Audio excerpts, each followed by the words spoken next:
So if we go back to our 2-point perspective view here that I've selected, and we're saying that I'm looking into this corner over here, and you can see that my line that's going through here is hitting, there's the corner of the table right there, and there's the corner of the room right there.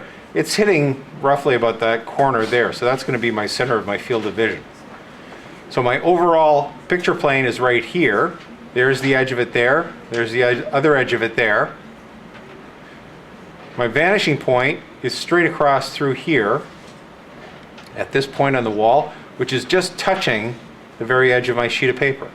And this one over here, there's the edge of my sheet of paper. And so it's approximately 7, 8 inches maybe, even off the sheet of paper.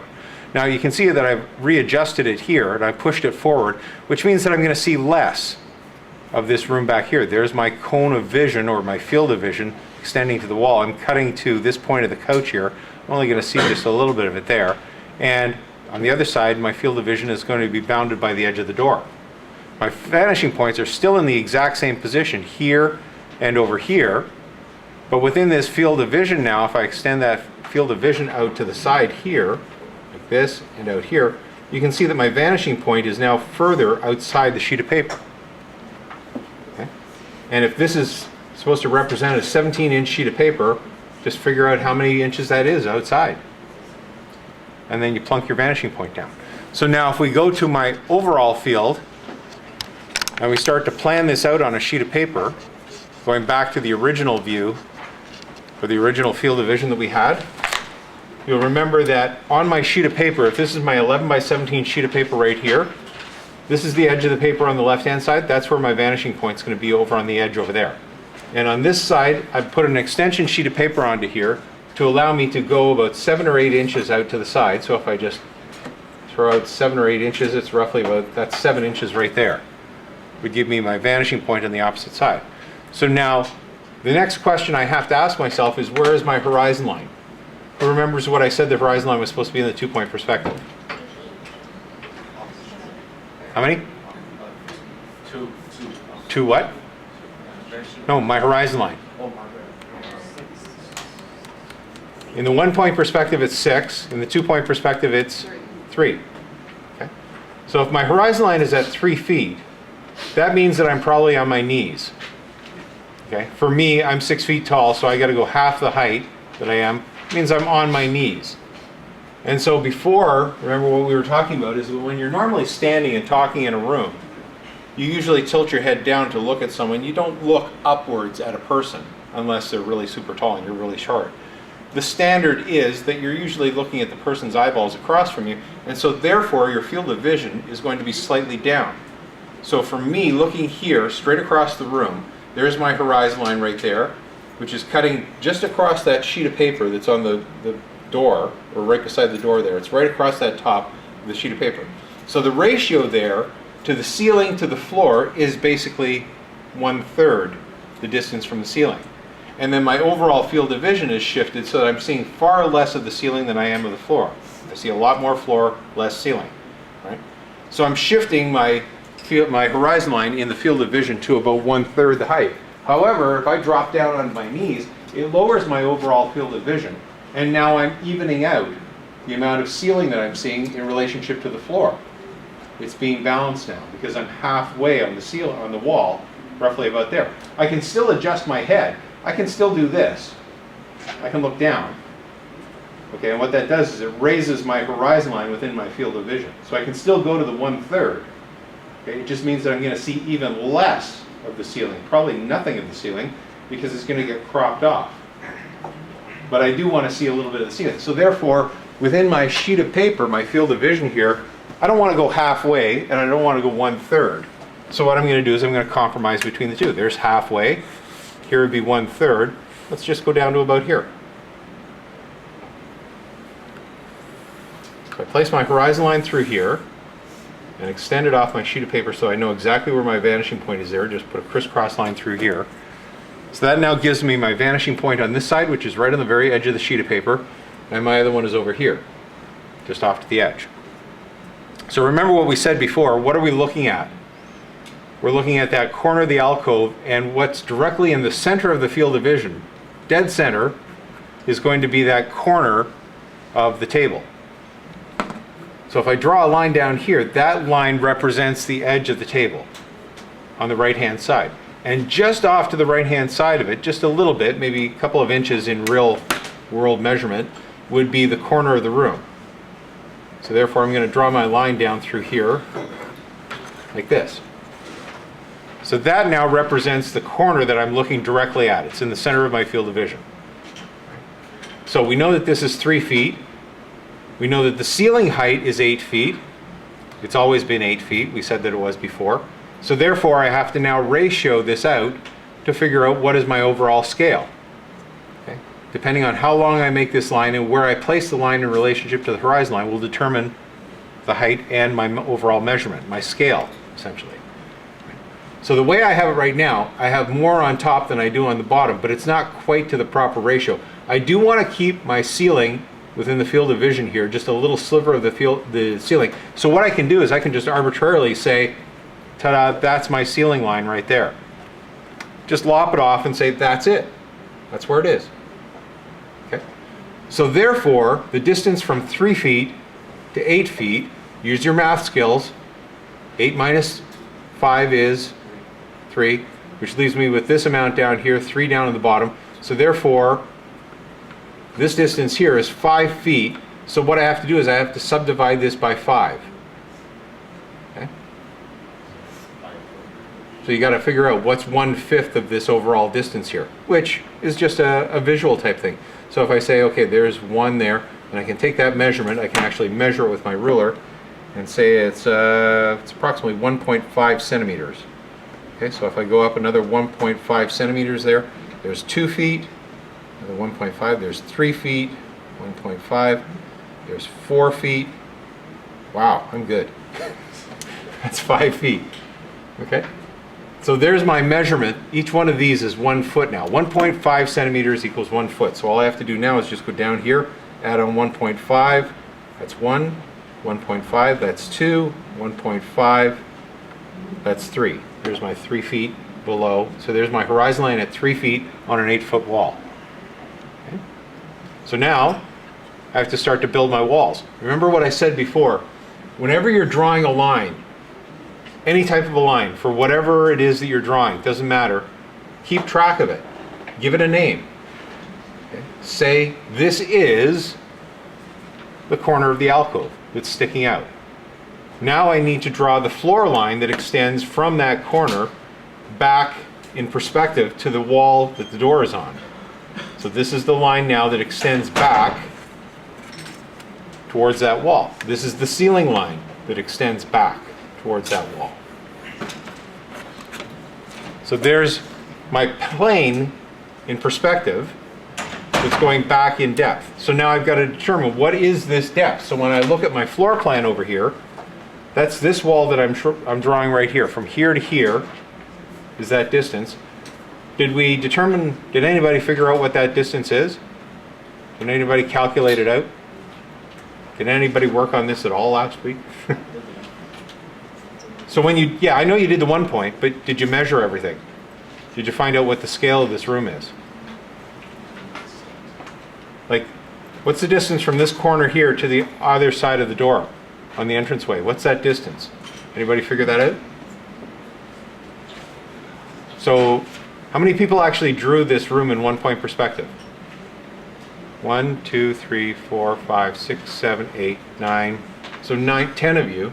10 of you have drawn it, and none of you can give me an answer as to what the width of that wall is? Nobody figured it out? So you're saying to me that everybody guessed. You just guessed. Right? You can't guess. There is no guessing here. Because we have a specific object within this room that's right there along that wall. What is it along that wall? Which wall? The entranceway.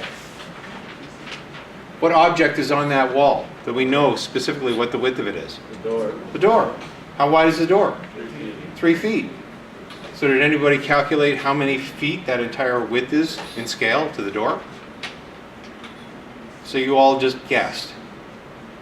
Okay. Even though I told you, here's the scale, start to work it out. So essentially that means that when you bring it up to me and show it to me, most people will probably not be right unless you just lucked out and happen to get it. Okay? Which means that all your other measurements are also guesses. You guessed at everything. There is no guessing. Okay? We're dealing with something that's in scale. Remember what I said that I was going to grade this on? Number one, perspective, whether things are going to vanishing points properly. You've got the horizon line in the right place, and then you've got lines going in 3 directions. Second is scale. Is everything in scale to the floor plan? All you had to do is blow this up and you can measure the whole thing. You could know exactly what the width of the couch is. You could know exactly what the width of a coffee table is, what the depth is, what the size of the rug is. All the things, all the objects in the object, you should have numbers for all of those things if you're going to do it the proper way. Okay? You can't guess. There is no guessing. Yep. Was it 9 feet? Yeah, it was approximately 9 feet. 8 or 9 feet, roughly. Okay? So there is a little bit of leeway that you can have in there, but you do have to start to plot this stuff out. Okay? The same thing is true for any object that you have. Like when we're dealing with these objects here, I don't know how many people, maybe you use this object here. Did anybody measure this object to find out what its scale is? Or did you just plunk it down in front of you and draw and hope that your dimensions were correct? If that's the case, then your object drawing. You're doing observational object drawing, which is the same thing that you would do in life drawing, where you just simply use your eyes and guess and hope that it's the right scale. Which is okay if you're advanced and you've developed the skill to be able to understand what scale is and proportion is, but if you don't understand that stuff, then you're just hoping for the best results. So again, measuring stuff that's directly in front of you is a handy little trick to figure out how big is this thing, so that you know if, like with this object here, if I measure this out, the dimension here is 19 centimeters by 19 centimeters. Guess what? It's a square. So when I go to draw that, all I have to do is just plot out a square, an exact square, and it'll fit right into that box. Okay. So if you made it rectangular, then you were guessing and you guessed wrong. Okay. And so you're not as accurate as you could be. So I hope this week that you will actually sit down and start to measure some of this stuff out and figure out what your scale is. I don't know how many people measured the height of a couch or the height of a coffee table. Nobody? So you're all just guessing and hoping for the best. That's not what we're all about here. Okay? Because again, when you get into the computer, you've got a grid and you have to assign that grid a specific measurement when you're building your stuff. Otherwise, you're just guessing. You can't guess. All right, so the depth of this wall is approximately 4 feet. So if this is 8 feet here, there's my 4-foot mark there. I can start to gauge what's my height. I could actually plot a line back from this 4-foot mark here, back in space. So I've got a line here and a line down here on the floor, and I can drop my ruler right beside it and gauge whether or not that looks like a square. So all I have to do is just plot out, does this look like a square in perspective here? Drop my line down, and that's the corner of that wall. So then I come from this vanishing point across here, across like this. I'm gonna have to draw a couple of little lines here. I'll start my line across this way, but I'll also put a little bit of a line here just so I can shift my ruler and get it so that it's moving in the proper direction. So that line's going to cut across there. So then I do the same thing with my top corner. From my vanishing point through this corner up here. A little guideline right there.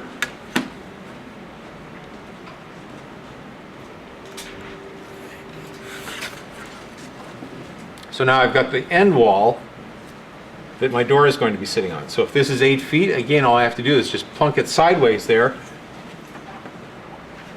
My measurement on that is 9.5 centimeters, so I can go roughly about 9.5 centimeters out this way.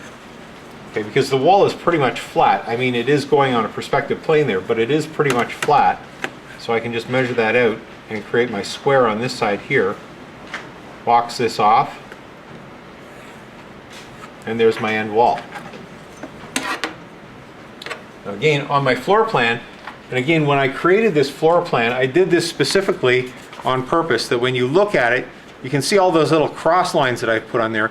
Notice this one right here, this cross line here for that wall goes across there. There's the alcove right there, right? And across, directly across from it, whoop, where's my, that wall is there, parallel to it.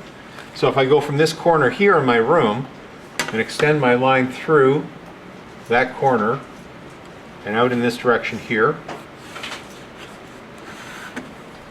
this line over here will represent the wall that my bookshelf is on.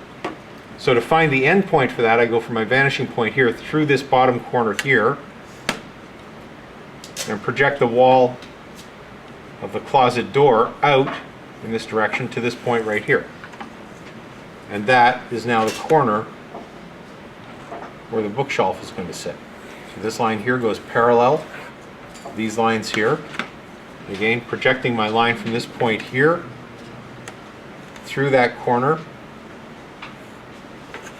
where it crisscrosses up through here. That gives me my back or my front corner. But if I extend my line through here, we'll crisscross right through that point exactly to give me the ceiling line where the bookshelf is going to sit. So my bookshelf is going to sit right here on this plane. So if I go 1 foot over this way and extend the line out from the vanishing point there, this is the base of where my bookshelf is going to sit right here. That's my bookshelf there. Okay. Now again, we look at the floor plan. Remember where I'm situated as far as the camera goes. I'm standing, oops, right there. And so this wall right here that the chair and the coffee table and the lamp are sitting on are right beside my head. They're going right parallel to the vanishing point. So that wall is right there on that line right there. Okay. I don't see the plane of it because I'm standing right up against it. It's as though I'm like this. I'm standing right here. My vanishing point is right there. I don't see this plane because I'm right up against it. The door of the closet goes back into the wall across this way here, but I'm standing right here. There's the lamp right there, coffee table, couch, and off in that direction there is my bookshelf and this wall here, right? So I don't see that wall at all. So now I can start to project this wall in here, go to my alcove, extend my line back in,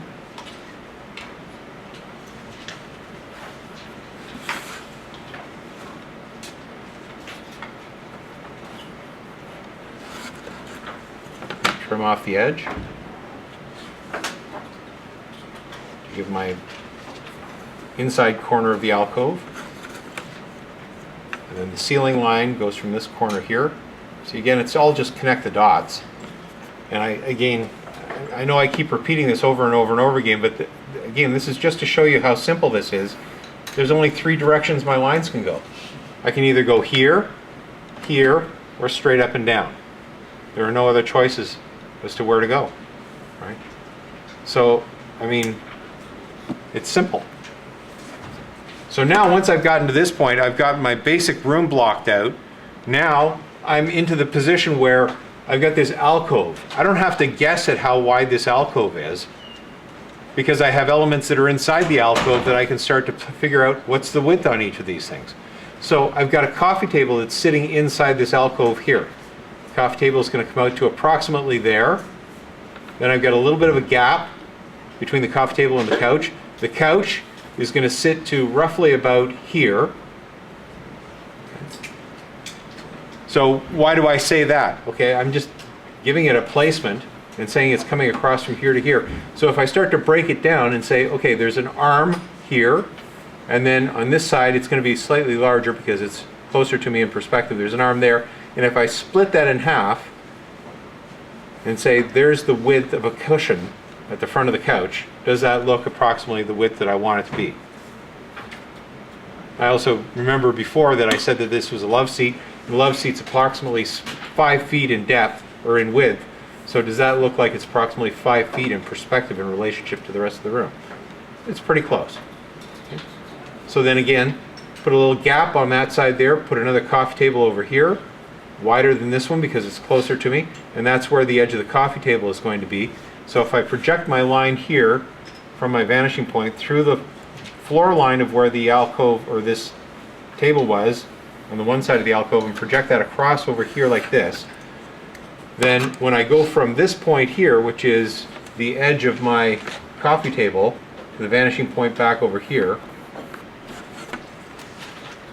and relate this in perspective so that the back of the alcove, if I just continue my line back here like this, if this is the edge of the coffee table going back and it touches the alcove right there, if I look back at my floor plan, I'll notice that my coffee tables are extending slightly out of the wall. You see right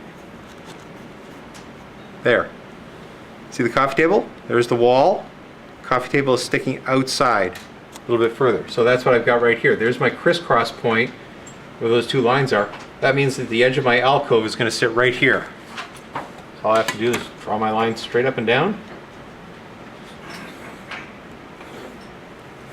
That's the corner of the alcove, and this is the floor line of the alcove coming towards me. And that's the edge of my field of vision. So that's how much I'm going to see. So based on what I had back in my floor plan here, let's just go to this view here. Okay, my floor plan, there's my position right there. See what I plotted out here? Whoops, going in the wrong direction. See what I plotted right there as being the edge of my field of vision? I'm off just a little bit. I actually have a slightly wider field of vision because what I'm actually showing is that my edge of my field is going right to this point here. So I've just widened out my field of vision just slightly. Okay. So I've got my room basically blocked out. The only things that I have to figure out now are where is my carpet in this space here. The carpet lines up with the edge of the coffee table on this side and the edge of the coffee table on this side over here. There's the edge of the coffee table, there's the edge of the coffee table there, so I simply extend those lines out from there, and on this side it's going to go from here. I've already got a bit of that line on there. I'll just bring it in just a little bit just for a gap. But that line's going to go across there. And do you remember what I said the distance was from the corner over here to this? Anybody remember what I said that distance was? I told you specifically what it was going to be.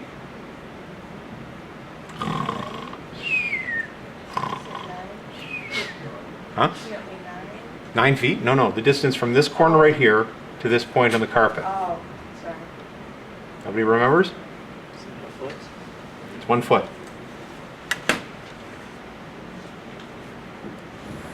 There's the edge of my carpet. Okay. And back to the floor plan again. You can see that, let's see, where are we here? Okay, on the opposite side is the chair. See where the chair lines up? Over here. Where am I going? I'm going over this way.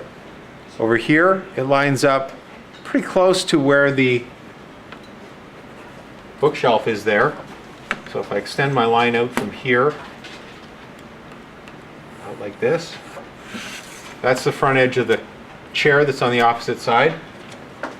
If you look at where the chair is in relationship to the couch, see the line I've drawn through the couch right here? Goes straight across. That's the outer edge, the farthest edge of the chair. So if I go through my center point here, and this line over here, which should be half the distance on your alcove, if you take the distance from here to here and work it out in perspective, should be approximately right there, which will then line up with this point here.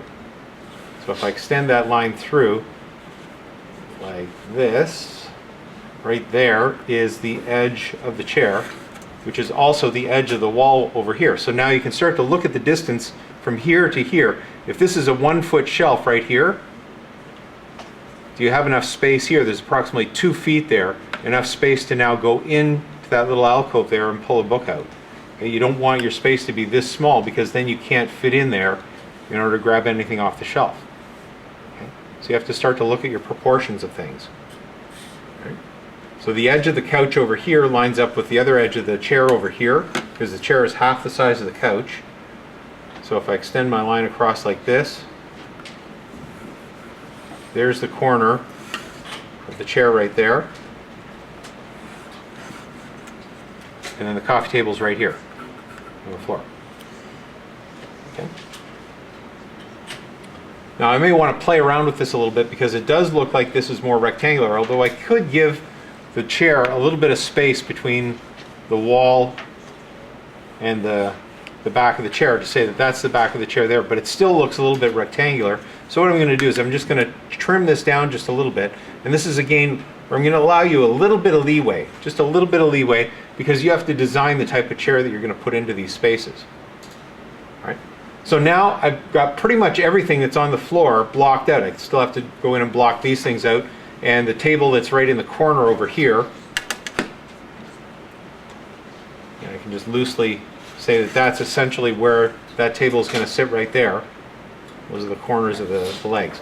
So now the rest of it is all research on your part, because I haven't given you any measurements as far as what the height of anything is within this room. And so here's where partially common sense comes into play, and go out and actually measure it and find out the height of stuff. So I'll give you an update on what the other class did on Friday. They did exactly what I said was going to happen. That happened in previous years as well. Is they brought me their one-point perspective. They showed me the room. The general proportions of the room were pretty good, like the placement of the corners and all that stuff. And then I looked at the couch. I swear to you, someone gave me a 3-inch couch on the wall. 3 inches high. Okay? And they thought this was okay. So all I had to do was I just simply looked at this corner right here, from here to here, and I said, that's 8 feet. Okay? The back of their couch was right there. Okay? And I said, how high is that couch? 3 feet. I said, oh, really? Well, let's look at the height of your wall. So we measured it out, and it was 3 inches off the floor. Okay? So it doesn't work that way. You've got to start to now figure out what's the height of stuff and what is it in relationship to your environment and your walls that you've drawn. So you've created specific proportions for things. Now start to use them. So most chairs, most couches are based on the height of a normal chair or couch. Okay, give or take a few inches, because we all know that certain couches are more squishy and you know, you can really sink into them quite nicely. But when you sit in a chair like this, like my legs are bent at pretty much a 90-degree angle here. Right? So if that's the height, which is approximately 18 inches, the height of my ruler right here, that's the height of the cushion. Give or take 3 or 4 inches. So you want to make it a more comfortable, squishy couch, cut off 3 inches, make it 15 inches off the ground. Okay. So when you look at your scale over here, if I go from this corner right here, I know that's 3 feet right there. There's 12 inches right there. So I have to go up another 3 inches. So there's 24 inches. So if I go just a little bit above that to about there, that's going to be the height of where my cushion is going to sit. How high are the arms? Measure it. How high is the back of the couch? Figure out the design of the couch and decide on, you know, if it's a lazy boy chair, it's got to have more height for the back, because the cushion's going to go up above your head, so when you lean back, you've got something to lay your head on. Okay? If it's not a lazy boy type couch and it's cutting off just below your shoulders, then the back of it's going to be lower. Okay? So start to do some research and figure out all that stuff. So from this point on, and I can just go through and just box the whole thing out. So if I take from this point right here, I've already gone in my 2 directions, right? I've gone in this direction over here to that vanishing point. I've gone in this direction to this vanishing point. The only other option I have at this point now is to go straight up and down. There's no other choice. So I simply draw a line that's parallel to this wall line right here, because it's just offsetted a little bit. I just go outside like this, and I use it as my reference point, and I just go straight up and down from that corner right there. Okay, so that's the far edge of my arm of my chair. So let's just figure, okay, let's say it is a squishy couch chair type thing, and I'm sitting in it like this, and I got my arms out like that. I think it'd be approximately the height of what this table is over here. So let's just measure that. So there's 18 inches right there, plus another 11 inches, so it's 29 inches off the floor. So 2 feet plus a little bit. So what's the closest corner to me? There's the closest corner right there. From there to there, that line right there is 3 feet on this wall right here. That's my horizon line. So all I have to do is figure out where's my 2 foot. I could just subdivide this into thirds, like this. There's my 2 foot level. What did I say it was? 29 inches. Okay, so if that's 24 inches right there, 25, 26, 27, 28, 29, roughly about there. Okay, so right at that point, that's my 29-inch line. So I have to go from the vanishing point over here through that point along the wall, because now what I'm doing is I'm tracing the height on that surface. So I'm saying, here's the wall right here, here's the height along that wall. If I project this line through the floor to the vanishing point, I now have to consider the fact that every line that I've drawn on here now represents a surface of some sort. So if I draw along the floor here, once I get to this point, I can't go any further because I've just hit the wall. So I'm drawing a line across like this, and it goes, and I hit the wall, and I can't go through the wall anymore. Now I've got to go up the wall to the height of my 24 inches, or my 29 inches. So if I project the line straight up through here, where it crisscrosses through that point right there, I then go to my vanishing point, through that point,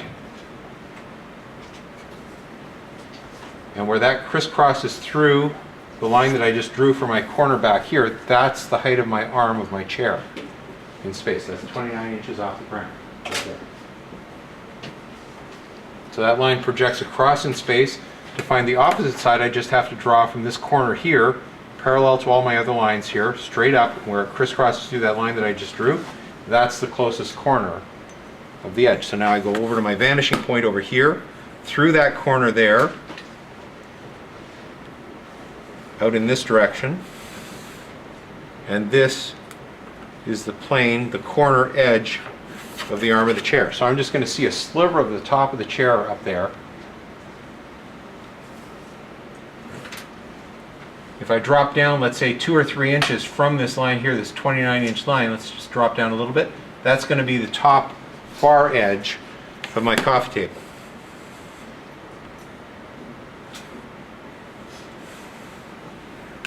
Oops.